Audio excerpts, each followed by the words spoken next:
السلام علیکم۔ امید کرتی ہوں آپ سب خیریت سے ہوں گے، ٹھیک ٹھاک ہوں گے۔ آج کے اس ویڈیو میں آپ کو بتاؤں گی روزہ اور رمضان کی فضیلت اور اہمیت کے بارے میں۔ روزہ اسلام کے بنیادی ارکان میں سے ایک اہم رکن ہے۔ اللہ رب العزت نے فرمایا، اے ایمان والو، تمہارے اوپر روزے فرض کیے گئے ہیں جیسا کہ تم میں سے پہلی امتوں پر بھی فرض کیے گئے تھے تاکہ تم متقی بن جاؤ۔ روزہ گناہوں کی مغفرت کا ذریعہ ہے۔ آپ صلی اللہ علیہ وآلہ وسلم نے فرمایا، جس نے ایمان اور ثواب کی امید کے ساتھ روزہ رکھا اس کے گزشتہ سارے گناہ معاف کر دیے جاتے ہیں۔ روزہ گناہوں سے ڈھال ہے۔ آپ صلی اللہ علیہ وآلہ وسلم نے فرمایا، روزہ ڈھال ہے جب تک اس کو پھاڑ نہ دے۔ روزہ جہنم کی آگ سے بچاؤ کا مضبوط قلعہ ہے۔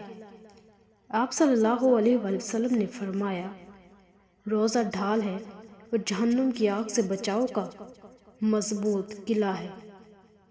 روزہ جہنم کی آگ سے ہزاروں میل دوری کا سبب ہے۔ آپ صلی اللہ علیہ وآلہ وسلم نے فرمایا، جس نے اللہ کی رضا کے لیے روزہ رکھا تو اللہ اس کو جہنم سے اتنا دور فرما دیتے ہیں کہ جتنی مقدار کوا اپنی عمر کی ابتدا سے بوڑھے ہو کر مرنے تک اڑتے ہوئے مسافت طے کرتا ہے۔ روزہ بہترین سفارشی ہے۔ آپ صلی اللہ علیہ وآلہ وسلم نے فرمایا، روزہ اور قرآن سفارش کریں گے اور ان کی سفارش قبول کی جائے گی۔ روزہ دار کی نیند، عبادت، سانس لینا، تسبیح اور دعا قبول ہے۔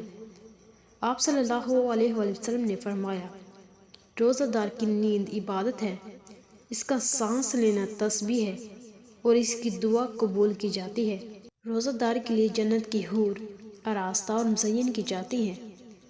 آپ صلی اللہ علیہ وآلہ وسلم نے فرمایا کہ جنت ماہ رمضان کے لیے شروع سال سے آخر سال تک سجائی جاتی ہے اور حوریں بھی روزہ داروں کے لیے شروع سال سے آخر سال تک سجائی جاتی ہیں۔ روزہ دار کے لیے جنت میں داخلے کا اسپیشل گیٹ۔ آپ صلی اللہ علیہ وآلہ وسلم نے فرمایا، جنت میں ایک دروازہ ہے، اس کا نام ریان ہے اور قیامت کے دن اس سے صرف روزہ دار داخل ہوں گے۔ کہا جائے گا، روزے دار کہاں ہیں؟ پھر وہ کھڑے ہو جائیں گے اور جب روزہ دار اس دروازے سے داخل ہو جائیں گے تو وہ دروازہ بند کر دیا جائے گا۔ جسم کی زکوٰۃ۔ آپ صلی اللہ علیہ وآلہ وسلم نے فرمایا، روزہ جسم کی زکوٰۃ ہے۔ تندرستی اور صحت مندی۔ روزہ رکھو، تندرست ہو جاؤ۔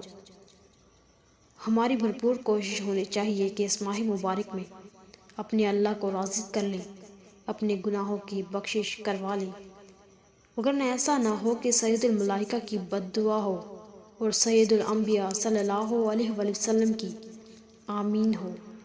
ایک روایت میں ہے کہ حضور صلی اللہ علیہ وآلہ وسلم ممبر کی طرف تشریف لائے اور اپنے ممبر کے پہلے درجے پر قدم مبارک رکھا تو فرمایا، آمین۔ جب دوسرے پر قدم رکھا تو پھر فرمایا، آمین۔ جب تیسرے پر قدم رکھا تو پھر فرمایا، آمین۔ جب آپ خطبے سے فارغ ہو کر نیچے اترے تو صحابہ کرام علیہ رضوان نے عرض کیا کہ ہم نے آج آپ سے ممبر پر چڑھتے ہوئے ایسی بات سنی جو پہلے کبھی نہیں سنی تھی۔ آپ صلی اللہ علیہ وآلہ وسلم نے فرمایا، کیا تم نے بھی وہ بات سنی ہے؟ ہم نے عرض کیا، جی۔ تو آپ صلی اللہ علیہ وسلم نے ارشاد فرمایا کہ اس وقت جبرائیل علیہ السلام میرے سامنے آئے تھے۔ جب پہلے درجے پر قدم رکھا تو انہوں نے کہا، ہلاک ہو وہ شخص جس کے سامنے اس کے والدین یا ان میں سے کوئی ایک بڑھاپے کو پائے اور وہ جنت میں داخل نہ کرائے۔ میں نے کہا، آمین۔ پھر جب میں دوسرے درجے پر چڑھا تو انہوں نے کہا، ہلاک ہو جائے وہ شخص جس کے سامنے آپ صلی اللہ علیہ وآلہ وسلم کا ذکر مبارک ہو اور وہ آپ صلی اللہ علیہ وآلہ وسلم پر درود نہ بھیجے۔ میں نے کہا، آمین۔ پھر انہوں نے کہا کہ ہلاک ہو جائے وہ شخص جس نے رمضان مبارک کا مہینہ پایا پھر بھی اس کی مغفرت نہ ہوئی۔ میں نے کہا آمین۔ اس بد دعا کی قبولیت میں کس کو شک ہو سکتا ہے؟ لہٰذا اس حدیث کو ہر وقت سامنے رکھے، یہ خیال رہے کہ اس بد دعا میں ہم داخل نہ ہو جائیں۔ جبکہ روزہ رکھنے سے آدمی اللہ کا محبوب بن جاتا ہے کہ روزہ دار کی منہ کی بو جو معدہ کے خالی ہونے کی وجہ سے پیدا ہوتی ہے، اللہ کے نزدیک مشک کی خوشبو سے زیادہ پاکیزہ اور پسندیدہ ہے۔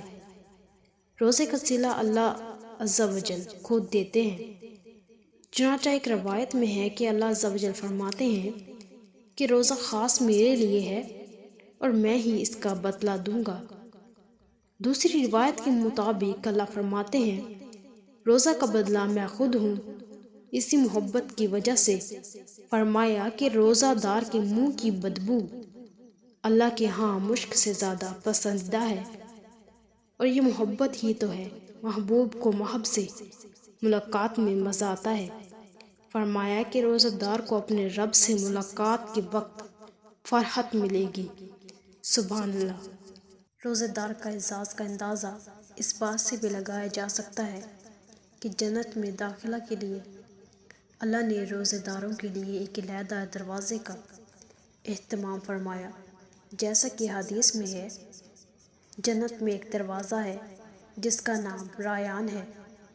اس دروازے سے قیامت کے دن صرف روزہ دار داخل ہوں گے۔ قیامت کے دن اللہ تعالیٰ کی طرف سے روزہ داروں کا نام لے کر بلایا جائے گا اور وہ اس دعوت پر کھڑے ہوں گے، اور ان کے علاوہ کوئی اور اس دروازے سے داخل نہ ہو سکے گا۔